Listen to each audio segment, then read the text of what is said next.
Alright, so we're back at the head.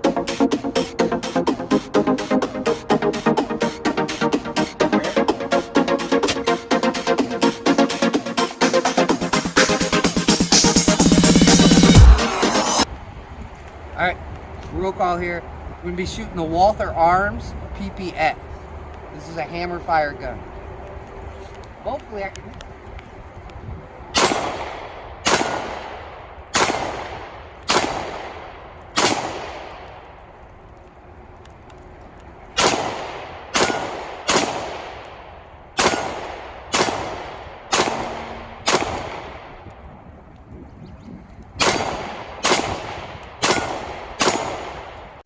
Roll call here. We're going to talk about the PPX.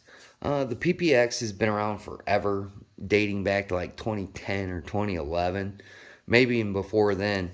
But I've owned a gun similar to this, and it was the Walther Creed, and I didn't like that gun either because, of course, look at it.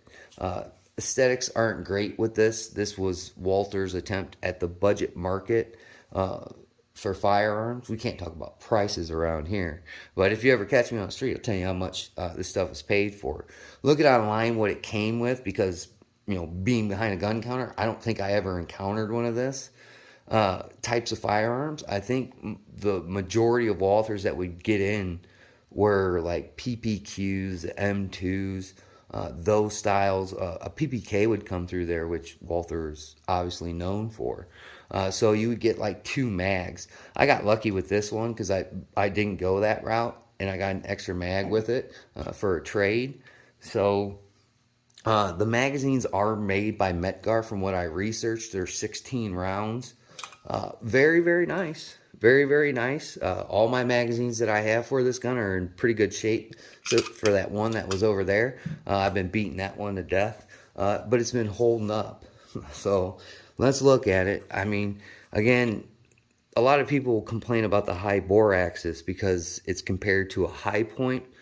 I get where they're coming from in that. On this side of the gun, you have your takedown lever, which just swipes down. We can't do that over here on this platform, so sorry.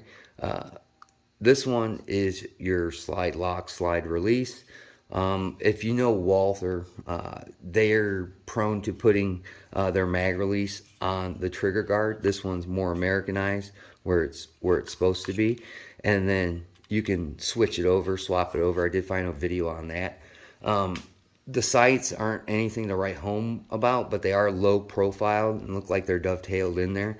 3-dot sight system there, and it is hammer fired. Before we go through this, looking at the research of this, they call it a double action trigger, I guess. I can see where it's not, and I can see the argument or claim. But the one thing that I don't care about is it's a pretty good trigger. It's, for some of the guns that I've owned in my life, folks, it's a manageable trigger. And the gun is big and bulky, but I think that makes up for recoil. And I think if you had somebody that was recoil sensitive, that you were showing firearms to, this might be a good option. But again, the weight might be, it might be a problem. Does have, again, a rail for a light or laser. But again, there's nothing else to write home about. The hump does not bother me, might bother you. But another thing that I want to point out real quick is the magazines.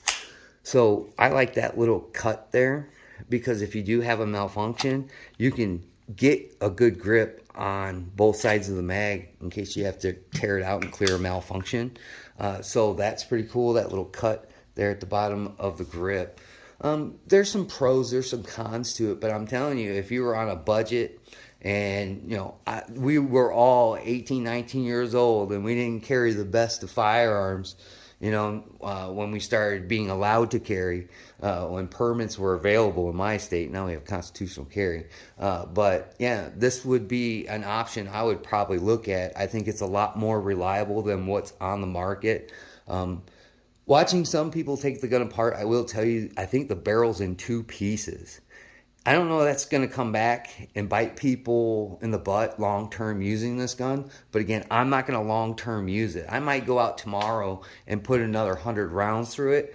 And this would be something that I would carry in a backpack if I went on a road trip or something, or kept in an ATV while doing outdoor activities. Keep it in the barn if you live on a farm. I would treat it in that respect. And the finish is really nice.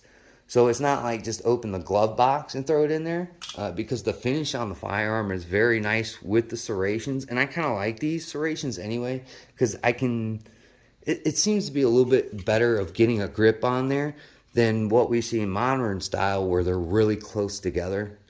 For me, I can grab that and really run the action of the firearm. Pros and cons to every gun, folks. I hope you've been enjoying the videos. I like to thank my old and my new subscribers, just the people that skip on through. I really do appreciate it. And again, I might go out and shoot this tomorrow, make another video, run another 100, 125 rounds through it, and then make my ultimate decision.